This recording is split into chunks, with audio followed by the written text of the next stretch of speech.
Hey there, Short Kings! Welcome back to Short Game Reviews, where we jump into the exciting world of short games, specifically on the PS Plus Extra catalog. The Quarry, which is leaving the service, so you better play it soon, is a chilling supernatural thriller that promises to be captivating and hair-raising. If you've ever watched a horror movie and yelled at the TV, "Do not go in there! Why are you splitting up?" Well, you're in for a treat because you get to make those decisions, and we'll see if you can make better decisions than horny teenagers. If you're new here, we focus on 3 categories in our reviews. Runtime: is the game's duration well spent, or does it feel padded with tedious chores and grinding? What makes the game unique? We delve into what sets this game apart from the rest and whether it offers a fresh and exciting experience. And number 3, story: is it worth beating?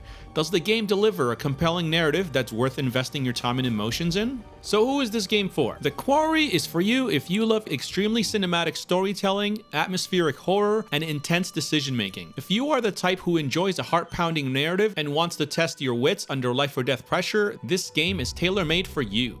Okay, Sheriff Hackett. Wait, Hackett? Like Chris Hackett? Don't change the subject.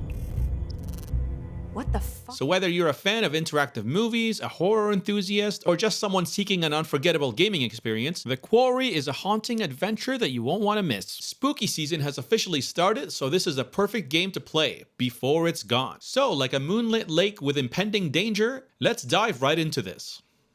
Who'd want to leave a place like this? It's like a goddamn Bob Ross.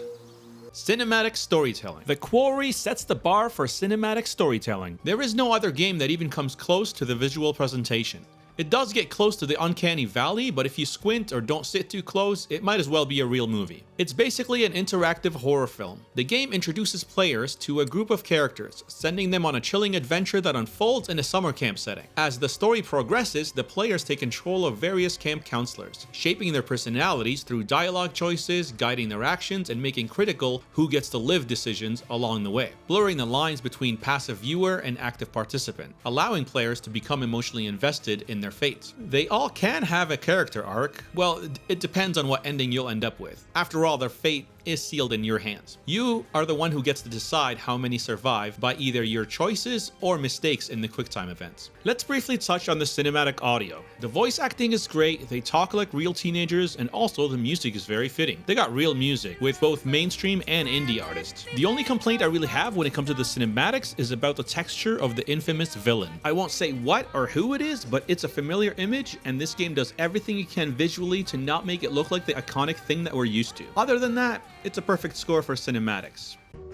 So here we are, stranded in the great American wild with nothing but our wits to guide us. Will humanity prevail, or will we grow ravenous and resort to eating the flesh of the deceased like I saw in that one plane crash movie? Rich and full-bodied, this rare beefcake may leave an irritating taste lingering on the palate.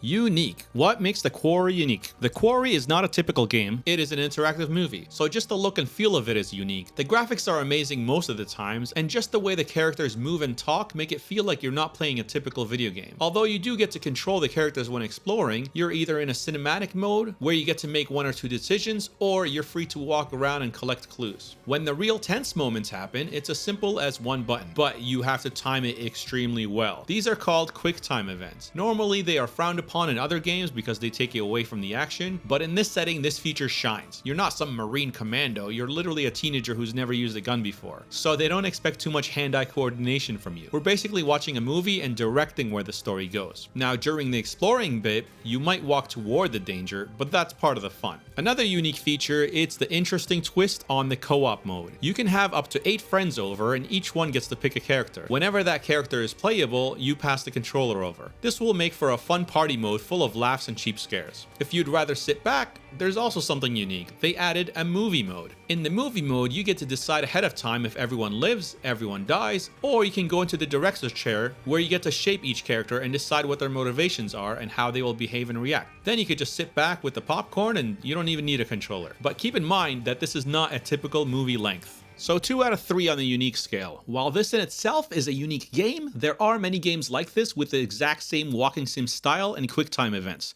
This is just one of the best ones in the genre. It's too late now anyway. For what? You and Nick? You never know unless you put yourself out there. Runtime. Well spent?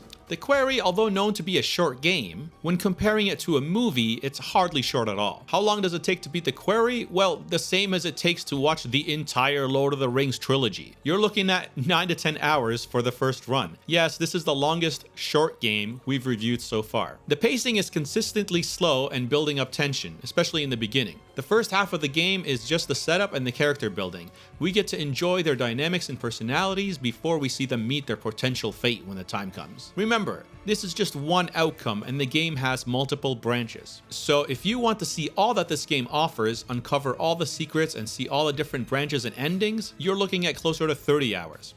I recommend watching it like a movie every night. Do it for a week before bed. It's campy horror, so not too many nightmares, I hope. The good news is there's no chores or grinding. You can find these tarot cards if you explore enough, and this spooky woman will give you a reading, which will preview a potential outcome, mildly spoiling the story or telling you what decisions not to make when it comes to that point. But for me personally, the cards and the old women didn't really make the experience any better. So just stick to the story and keep the exploring to a minimum to make it feel more like a movie and less like a game. No jog or run button. The exploring is really time consuming the first time around because you have no idea where to go. So if you get lost, it's a very slow walk back towards the right way. I get it, it's a playable movie and not a game, but even a light jog would have helped so much, especially if you're replaying it the second time. Speaking of replaying it, because of the nature of the game, there is no proper chapter select or saving. Now saving, I get, you want people to commit to their choices, but chapter select after you've already beaten it? That should be at least an option. Now I say proper chapter select because they do offer a chapter select, and what they offer is an erase your entire game chapter select. I understand that each chapter will be different according to the playthrough and your choices, but just give us the opportunity to replay a chapter, even if the consequences of our actions aren't followed through.